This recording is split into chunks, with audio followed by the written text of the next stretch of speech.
Welcome to Proclaim, a presentation of the Catholic Diocese of Alexandria. Join us as we journey together through the Scriptures revealed to us by God. Good morning and welcome to Proclaim.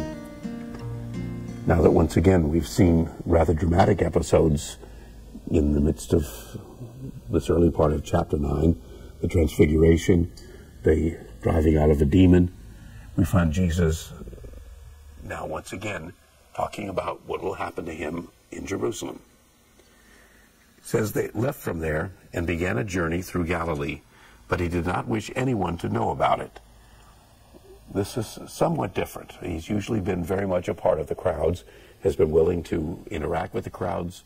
We're told of his healing of those that were sick, teaching, even though without telling us what he taught, where now this seems to represent a change, that there seems to be some indication, whether it's because of what has happened to John the Baptizer, whether it's because of the constant confrontations with the religious leaders, but Jesus seems to be a little bit more weary, a little bit more wary of being in the midst of large crowds.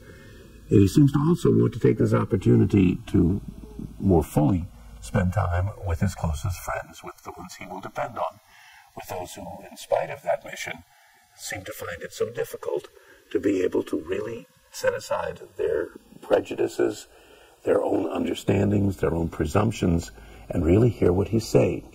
But it certainly doesn't mean he stops trying. He continues to instruct them, and that seems to be now what becomes a focal point now that we're past the midway of the gospel. Jesus is clearly looking forward to what will ultimately take place in Jerusalem, undoubtedly understanding that even though he will have told them of that 3 times before it happens. This program was brought to you by Christus Cabrini Hospital.